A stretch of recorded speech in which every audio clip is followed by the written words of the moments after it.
Dear friends, today we will tell you the story of an orphan girl who was a Hafiza of the Quran, a heart-wrenching incident that would put humanity to shame. The mosque's cleric himself committed an atrocity against this girl, and not a single person in the community stood by her. Then, see what kind of punishment Allah inflicted upon this entire settlement. Stay with us to know the complete story. In a village there lived a widow with her 12-year-old daughter. The widow earned her livelihood with great difficulty by washing dishes in people's houses to feed herself and her daughter. The widow was a very virtuous woman. Although she hadn't received any formal education in the Quran, after her husband's death, she wished to ensure her daughter received Quranic education. She couldn't afford to send her daughter to school, but she took her to the mosque's cleric and said, "Teacher, please teach my daughter the Quran. It is my wish that my daughter becomes a Hafiza of the Quran, so that my afterlife may be illuminated." The widow left her orphan daughter with the cleric and went to work in people's homes. In the evening, when she returned home, she saw that her daughter had come back. The widow, exhausted from work, didn't talk much to her daughter and told her to sleep, as she herself needed to rest. Several days passed in this manner. One morning, the widow told her daughter to wake up early and go to learn the Quran so she wouldn't be late and wouldn't anger the cleric. That morning, the girl refused and said, "Amma, I don't want to study. I don't want to go to the mosque." Hearing this, her mother became angry and said, "Why don't you want to study? I work in people's homes washing dishes for your sake, yet I cannot afford to send you to school. If teacher is teaching you the Quran for free, why won't you go?" The girl replied, "Mother, I will come with you to people's homes and wash dishes, but I don't want to go to the mosque with the Maulvi." Her mother, enraged, slapped her hard and said, "I want to make you a Hafiza of the Quran. I want to see you shine in the heavens, and you are dreaming of staying on the ground. Don't you dare say such a thing again." Grabbing her daughter's hand, the passage is, the widow forcefully took her daughter to the mosque. Walking briskly toward the mosque, she scolded her daughter along the way, saying, "Focus on your studies. Beware if I hear any complaints about you from teacher. It is my wish that you become a Hafiza of the Quran, but you seem to have no regard for your mother's wishes." Her daughter kept crying continuously. As they approached the mosque door, the daughter tried to free her hand from her mother's grip, saying, "Mother, I don't want to study. Teacher is not a good person." However, her mother paid no attention to her daughter's words, nor did she try to understand what her daughter was saying. She assumed her daughter was making excuses to avoid studying. Holding her daughter's hand firmly, she pulled her into the mosque. It was a small mosque in the village where the local cleric would come to teach the Quran. Teacher stared angrily at the orphan girl as she cried. Seeing his eyes, the girl became terrified and froze in fear. Tears continued to flow from her eyes. The mother said to teacher, "Please explain to my daughter how important it is for a person to study the Quran. I am tired of her stubbornness every day." Teacher cast a glance at the girl and then at her mother and said, "After teaching the other children the Quran today, I will keep her in the mosque for an hour and explain to her how important it is to study the Quran." Upon hearing this, the girl's complexion changed, and fear washed over her face. The mother handed her daughter's hand over to teacher and left the mosque. The widow returned to work, washing dishes in people's homes. Meanwhile, the orphan girl became withdrawn and scared, reacting in fear to even the slightest sound. She would sleep with her mother and often speak in her sleep, saying, "Teacher, leave me alone. Please don't do this to me." Her mother assumed that teacher scolded her, which was why she acted this way. But little did she know that the reality was entirely different. Whenever the mother saw her daughter returning home, she noticed the girl was always frightened and quiet, her face pale and lifeless. Yet the mother never tried to understand why her daughter was so scared and unwilling to go to the mosque with joy.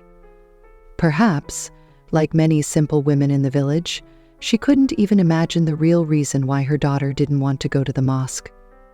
Teacher's vile actions continued. Then, one day, it so happened that her daughter did not return from the mosque. The mother assumed that perhaps teacher was explaining to her the importance of studying the Quran, which is why she was delayed. Now the girl would always return late from the mosque, and when she came home she would go into her room and start crying. Her mother didn't ask her why, thinking that perhaps teacher had scolded her, which was why she cried. Instead, her mother became worried and prayed to Allah, saying, "Oh Allah, please instill in my daughter a passion for learning the Quran." But today 2 hours had passed, and she still hadn't returned from the mosque. The mother thought, "I should go and check myself to see why my daughter hasn't come back yet." As she approached the mosque door, she saw a man closing the door. She asked him, "Why hasn't my daughter returned home yet?" The man's face turned pale. He replied, "I saw your daughter leave right in front of me. Why hasn't she reached home yet?" Hearing this, the mother's heart began to tremble. She wondered why her daughter hadn't come home yet. She told the man, "No, you must be mistaken.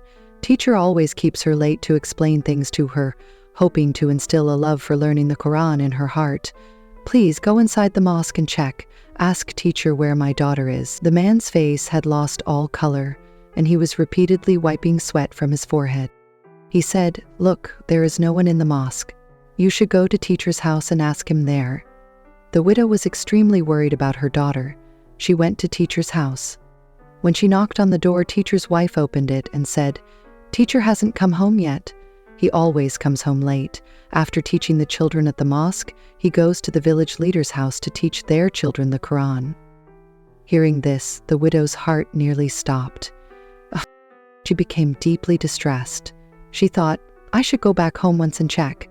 Maybe my innocent daughter has already returned."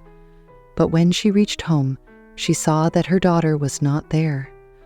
The night dragged on, and by 1 a.m., her daughter was still nowhere to be found. The mother went door to door, knocking and asking about her daughter. The villagers, too, were troubled, as such an incident had never happened to any girl in the village before. Eventually, the widow sat in the village square, crying uncontrollably and wailing, "Where has my daughter gone? This has never happened before." Just then, 2 men were entering the village from outside. As soon as they saw the widow, they said to her, "Oh widow, we saw her lying in the fields. We didn't bring her back because we feared being accused ourselves." As soon as the mother heard this, she ran crying toward the fields. Upon reaching the scene, the sight before her made her scream. Her daughter lay there in a terrible state, taking her last breaths. The mother rushed to her, held her in her lap and cried, "My child, who did this to you? Who left you in this condition?" The girl, with great difficulty, managed to whisper, "Teacher," and then passed away. The mother held her daughter's lifeless body and wept inconsolably. The villagers, after much effort, carried the widow and her child's body back to her house. Her cries were so loud that neighbors, both men and women, gathered in her home. No one could have imagined that the cheerful and lively girl would meet such a tragic end. People looked at the girl and then at her devastated mother, who had lost her senses, knowing her daughter had been wronged in the most horrific way. The innocent girl was wrapped in a shroud. The entire village had gathered at the widow's house, whispering among themselves. The poor child went to the mosque to learn the Quran, and on the way, someone did something terrible to her, leaving her to die. When the grieving widow gathered herself enough to hear the whispers, she said, "It wasn't just anyone. I know who did this to my daughter, and I will ensure that he faces the consequences. I will get justice for my child. He is not a human, he is a wolf, a beast disguised as a man." Everyone looked at her in shock and concern, trying to figure out who she was accusing. They feared for their own children and wondered how they could protect them from such a predator. At that moment, teacher entered the widow's house. As soon as the mother saw him, rage filled her eyes. She rushed at him and grabbed him by the collar. The people around quickly tried to pull her away, saying, "What are you doing? How can you do this to teacher? He is a respected man in our village." But the widow, crying and screaming, kept shouting, "It is him! He is the one who killed my daughter, who violated her and left her to die. If I had known that this wolf, This beast would tear my daughter apart. I would never have sent her to him to learn the Quran." The people present looked back and forth between teacher and the grieving mother. Teacher was known to be a righteous man, someone highly respected in the village. No one could have imagined, not even in their wildest dreams, that Teacher could do such a thing. Teacher appeared visibly shaken and uneasy, realizing that his secret was out much sooner than he had anticipated. Trying to defend himself, he said, "I only came to pay my respects to my student's funeral. I had no idea I would be treated this way. She was a good child, and I don't know why such accusations are being made against me." Teacher spoke in such a manner that people began to believe the widow was mistaken, and he appeared innocent in their eyes. He left, and the funeral of the orphaned girl was conducted. The women of the village began consoling the widow, saying, "You must be mistaken. We all feel for your loss, and what happened to your daughter was tragic, but Teacher is a pious man, like an angel. He could never do such a thing." However, the widow firmly insisted, "Before she died, my daughter uttered Teacher's name." The people countered, "Teacher has been teaching children the Quran for years, and there has never been a single complaint against him." One of the women, visibly angry, said, "My daughters also study with Teacher, and they have never faced any issue. We've never heard of anything like this." Left with no support and feeling isolated, the widow went quiet. She was just a poor woman who washed dishes for a living, with no family to stand by her side. The next morning, the widow, still weeping, went to the village leader's house. After waiting for a long time, she was finally called in. She narrated the entire incident to the leader who, after listening, said, "This matter is beyond me. You should take it to the village judge. Only he can give a verdict on this." Distressed, the widow pleaded with folded hands, tears streaming down her face. "For God's sake, help me. Bring justice to my daughter. I don't know anything about such matters." The leader gave her the judge's address, and she went to him, narrating the entire ordeal. The judge said, "To investigate this case, you'll need to pay some fees." The widow replied, "Don't worry about the money. I'll give you whatever you ask. Just please bring justice to my daughter. That cruel Maulvi has taken my daughter's life. Her meager savings set aside for her daughter's future," she thought. "It's of no use to me now. It will serve a purpose if it helps get justice for my child." She handed all the money to the judge. The judge summoned Teacher to court. The Maulvi was shocked. He had never imagined that the widow would have the courage to bring him to this point. The idea that a poor, lowly woman who washed dishes for a living could challenge him in a court of law was unthinkable to him. The entire village began ridiculing the widow. They scorned her for bringing a case against the virtuous Teacher, saying, "Her daughter has died, and instead of doing something for her soul, she's filing such a huge case against such a noble man." People were baffled and questioned, where did she even get the money to file this case? Some speculated she must be stealing from the homes she works in. The widow heard all these hurtful remarks, but ignored them. Her only focus was to seek justice for her daughter. She wanted justice for her daughter at any cost. Every time she went to the judge's court, Teacher failed to appear. The court would then postpone the hearing to the next date. This continued for 6 months. Each month, the judge pocketed a handsome sum of money from her. By now, everything the widow owned had been sold. She had nothing left. Every night she would cry, pray, and plead with Allah. Sitting on her prayer mat, she would weep and pour her heart out to the Almighty. "O Allah, if only my mind had been brightened enough to recognize the evil face of that Maulvi. O Allah, if only I were wise enough to monitor my daughter's every move, she would still be with me today. I wouldn't have had to endure this unbearable loss. My entire world is shattered now. I don't know if these people will ever grant me justice." The next morning, the widow went to the judge again. "This time," the judge told her, "the time has come. I will ensure that Teacher receives the harshest punishment, but for that, you'll need to pay me double the amount." Elders said. For a moment, the widow was taken aback. She had nothing left except her house. Seeing her hesitation, the judge assured her, "This time, without a doubt, he will be hanged, I promise you.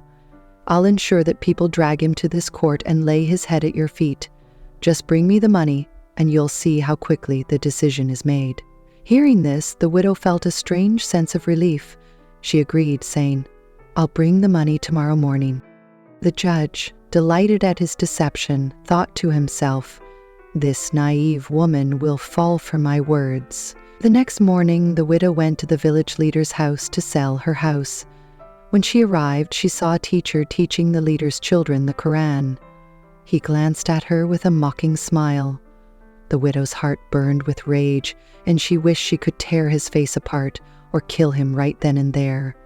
But, holding back her tears, she looked toward the sky in helplessness. She sold her house to the leader and immediately went to the judge with the money. Handing it over, she said, "Now please ensure that justice is served." The judge accepted the money and told her, "Now just wait until tomorrow morning. You'll hear the best news of your life." The widow returned to her now empty house, feeling at peace for the first time in months. She thought, "Tomorrow that devil in disguise will be hanging on the gallows." But the next day passed in complete silence. No news came. 2 or 3 more days went by, and still there was no sign of justice. Frustrated and confused, she went to the judge's house. At the gate, the guard stopped her and said, "Madam, the judge isn't here. He's gone on vacation with his family to another district. He won't be back for 2 months."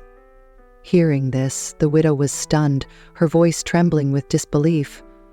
"But my daughter's case was ongoing. The hearing was supposed to be 2 days ago. How is this possible?" She ran from there, heading straight to... She ran to the village leader and told him everything that had happened. The leader gave her a strange look and said, "But you closed this case a long time ago. We even have your signatures stating that you falsely accused teacher and later withdrew the case. Your case is officially closed." Hearing this, the widow felt the ground slip beneath her feet. She couldn't believe what she was hearing. Just then, one of the leader's guards came and shoved her out of the premises. She fell to the ground and began crying uncontrollably, wailing in despair. She cursed the unjust system, saying, "This law is only for the rich. For us poor people, they create rules we can never fulfill." Her sobs turned into bitter words as she shouted at the heavens, "You didn't give me justice, but I will bring justice to my daughter myself." With determination in her eyes, she returned home, picked up a knife and marched straight to teacher's house. The door was open when she arrived. She entered in a rage. Teacher's wife was not at home, and seeing her, teacher froze, alarmed at the fiery look on her face. The widow, now fierce and fearless like a lioness, stormed toward him with the knife in her hand. As soon as she attacked him, teacher grabbed her hand and slapped her hard across the face. But she didn't back down. She kept fighting, screaming, "You killed my daughter! You're not a man. You're a monster. You act like a saint in front of others, but Allah knows your true face. Allah didn't bless you with children because you don't deserve such a gift. You're cursed to remain childless forever." Enraged by her words, teacher tried to overpower her, but she managed to stab his arm, causing blood to gush out. Furious, teacher retaliated with all his strength. He grabbed the knife from her and began striking her on the head. Blood started pouring from her wounds as she fought to defend herself, clawing at him like a cornered animal. But teacher, consumed by his cruelty, overpowered her completely. He did to her what he had done to her daughter. He violated her, leaving her broken and discarded, as though she were nothing more than trash. As though she were nothing more than trash. When she regained consciousness, her mind was shattered. Her sanity was gone. She wandered aimlessly, her thoughts a chaotic jumble of despair and pain. First she had lost her daughter, and now the grief of death and the torment of poverty had consumed the widow, who had been humiliated countless times by the courts. She had sold everything she owned, but now her sanity was gone. She roamed the streets like a madwoman, knocking on people's doors and crying, "Look at me. None of you gave me justice. None of you helped me. My daughter died, and you all stood by and did nothing. But Allah will deliver justice for me. You abandoned me." Initially, people felt pity and shame hearing her words. They would offer her food to console her. But as her cries and curses grew more intense, people started resenting her. Anger replaced their pity, and they began throwing stones at her. Hungry and thirsty, she wandered aimlessly until one day she was found dead atop a garbage heap. Out of pity, the townspeople buried her. Teacher, however, felt no sorrow over her death. The day she was buried, a violent earthquake struck the village, shaking the ground fiercely. Deep cracks formed in the earth, terrifying everyone. The villagers ran out of their homes, chanting, "Astaghfirullah, Astaghfirullah, may Allah forgive us." Suddenly, screams erupted from Teacher's house.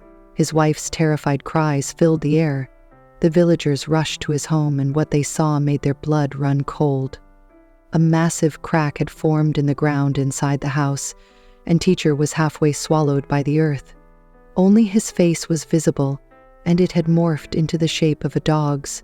Horrified, people screamed, trembling with fear, crying, "Tauba! Tauba!" Repentance tunnels. They mustered courage and tried to pull Teacher out of the crack, but as soon as they approached, the ground shook again. The crack narrowed, and blood began to seep out from it. Before their very eyes, Teacher disappeared into the earth completely. Shocked and terrified, Teacher was buried under the crack.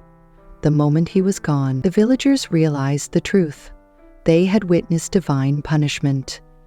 News of the incident spread like wildfire. It was published in newspapers and written about in books. The villagers understood this was the result of the widow's curse. It was Allah's wrath upon Teacher, who had committed heinous acts against the innocent orphan girl. In her fear of Allah's punishment, Teacher's wife confessed everything she knew. She admitted that her husband had indeed violated the widow's daughter. She had remained silent out of fear for her life, as he had threatened to kill her if she spoke. But now, witnessing his horrifying fate, she was consumed with fear that Allah might punish her as well. Teacher, who had posed as a saint in front of the people, could not escape the wrath of Allah. Astaghfirullah. Dear readers, always take care of your children. Keep an eye on where they go and whom they meet. Evil often hides behind a mask of righteousness. There are teachers who guide our children, but I am not speaking about all teachers. Some individuals behave in ways that children can sense. Your child might want to say something to you, but may not have the words to express it. I hope that this incident has taught you something important. Always keep your children in your sight, and never trust anyone blindly. Dear friends, share this video as much as possible, so that others can also be made aware of such dangers. Your one share could potentially save someone's life. For more videos like this, don't forget to subscribe to our channel and become a part of our family.